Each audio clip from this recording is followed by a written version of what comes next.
Okay, for this video, samahan nyo naman po kami na maglagay ng stick dito sa ating mga pinapalaki na rooted bougainvillea. Para pag nabenta po sa inyo ay diretso po yung orientation niya, yung pagkakatayo. Medyo mataba yung stick nyo, payat nyo ng bagya. Ayan.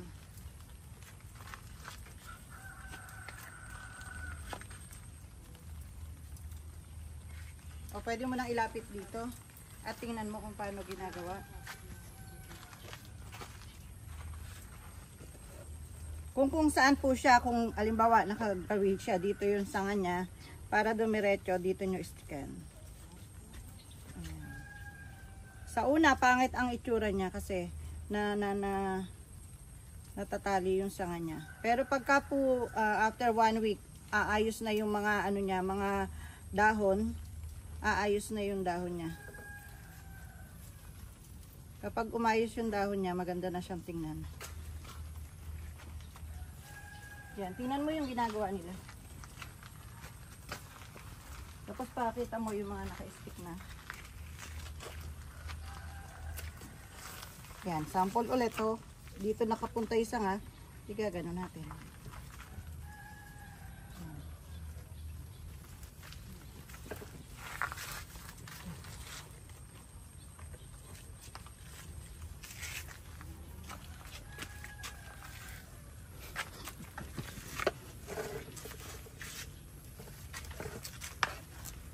Pwede ka magsalita.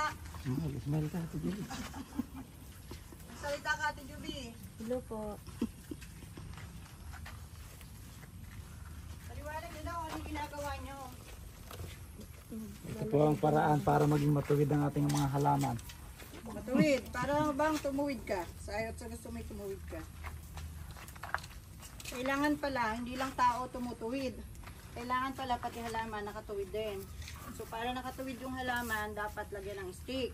Yung tao, hindi ko alam kung paano tutuwid yung tao. Ano?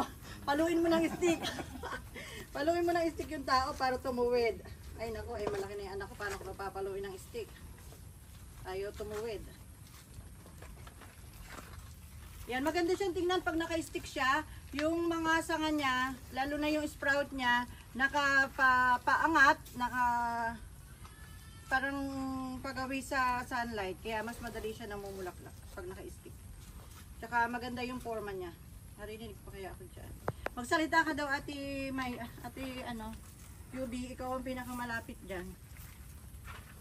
O lahat i-stickan natin, lahat ng medyo malaki na, pero yung sanga niya ay nakapababa. Ang talaga nag-i-stick dito si Joel, kaya lang wala si Joel ngayon. Shout out kay Joel. Shout out daw po kay Joel. Hindi siya pumasok at siya daw ay magde-day off. Magde-day off. Naka-day off ang aming taga-stick. Kaya kami nag-i-stick dito. Kumuha pang stick, damingan mo. Isa-isa mo tutukay ginagawa nila.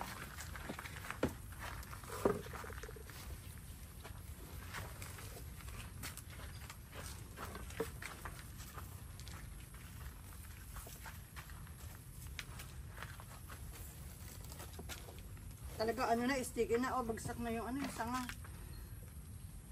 Kailangan talaga ma-stick na. Maganda po kasi pagka naka-stick. Tingnan mo, oh. Ayan, padiretso na ganyan pag naka-stick.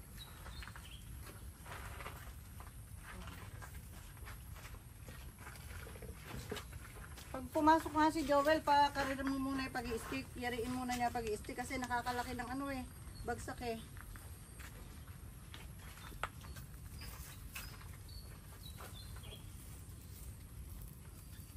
Yan, bali magsalita ka, nakatutok sa'yo kami. Ang alam daw po ng mga kasama ko dito ay mag-stick, magtrabaho, hindi sila marunong magsalita.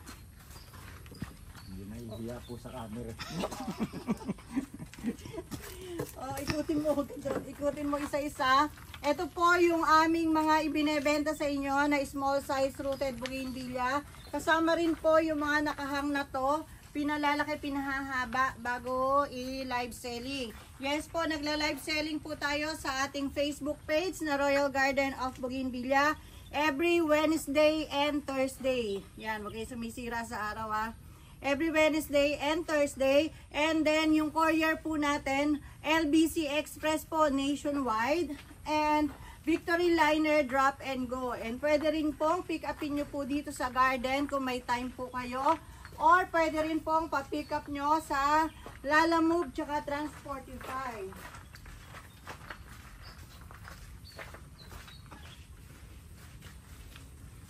Yan, yes po, binebenta po natin lahat yung mga bougainvillea na nandito sa greenhouse na nakikita nyo. Ito po yung tinatawag na rooted bougainvillea, kung saan yung mga sanga po ng bougainvillea ay aming itinatanim, iba't ibang variety. At ito po ay mga rare or imported na variety.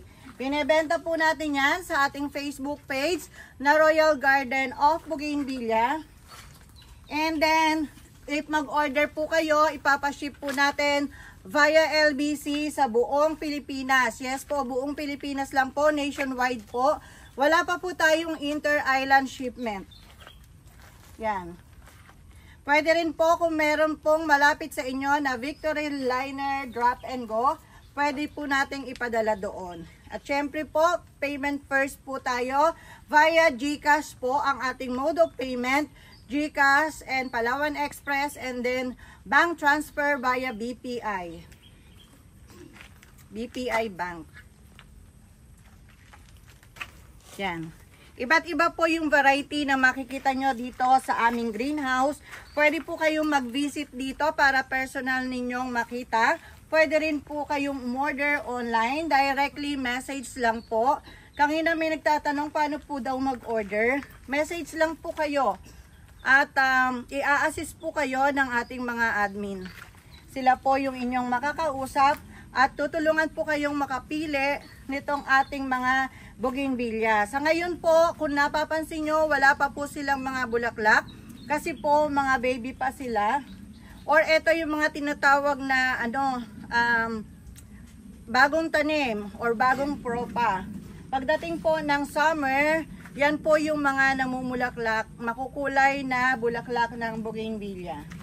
Yan, iba't ibang variety po ang inyong pamimilian. Lahat po ay imported or rare varieties. May mga variegated, may mga green leaf, may mga yellow leaf. Iba-iba po yan. May mga ID po yan. Ito po Saba Formosa, Adas Joy, Butterfly, butterfly torch, yung mga ganyan. Ito ay walang ID. Pagka walang ID, wag munang ibenta, hintayin mamulaklak. Yan, pag walang ID, minsan po kasi yung nagtatanim, nakakaligtaan lagyan ng ID. O diba ate, bakit walang ID? Ayan yung taga-tanim eh. Butterfly po siya. Ayan, minsan po inaantok daw, di nalalagyan ng ID. Kaya pag walang ID, wait po munang mamulaklak. Ito, Tiger Brunei. Dito po sa gabilang patungan, mas malaki na po dito. Ayan. Mas malaki na dito. Ito, Camellia Red. Ate, may ID to. Nakabaon lang. Hukayin mo. Para ma-IDhan mo na. Ito yung mga yellow leaf. Walang ID. So, hintayin mo nang mamulaklak. Ayan. Mga ganyan. Dito medyo malaki na. 120 lang po ang benta namin dito. And dito rin po 120 rin. Basta po naka-plastic na ganito, 120 po dito. Yung mga nakahang naman po natin ay 250 po. Pumili na lang po kayo kung alin yung medyo malaki, medyo mahaba na. Para masulit po yung 250 nyo. Yung iba po medyo mahaba na, yung iba hindi pa. Yan to, mahaba na. Ayan. So, balikan mo na yung nag-i-stick dyan sa likuran natin. Nga po pala, yung location po ng garden natin ay makikita nyo po sa Google Maps. Nakapin po doon ang ating location. Search nyo lang po, Royal Garden, San Miguel, Bulacan. Yan, San Miguel, Bulacan po kami. Huwag mong tutukay likod niya, lumakad ka na. Kung mo tinututo kay tao, yung halaman ng tutukan mo. Saka yung ginagawa. Ano ba yung ano? Ano ba yung nasa kamay mo na yun? Yung nakatato, ayan. Princess, ano ba yan? Pangalan po na anak ko. Ah, para anak ko. Safe answer.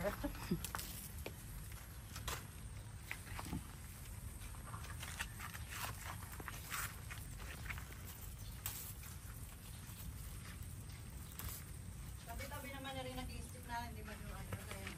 Kaya pa yung pa.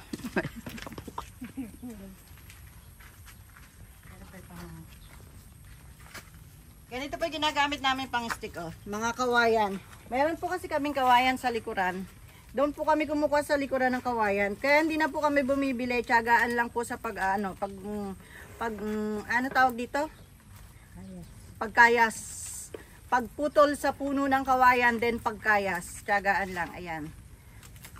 So, kaya hindi na kami bumibili ng pang stick. Doon kami kumukuha sa likuran. So that's all for today's vlog. Ayan, order na po kayo sa amin itong mga small size rooted bougainvillea. At sigurado po pagdating ng summer, super bongga ang bulaklak nila. Iba't ibang kulay at sigurado mag-e-enjoy kayo. Lalo na pagising nyo tuwing umaga. Maganda yung maraming bulaklak na nakikita, nakaka-good vibes. At nakakawala daw ng stress. Bye! Thanks for watching!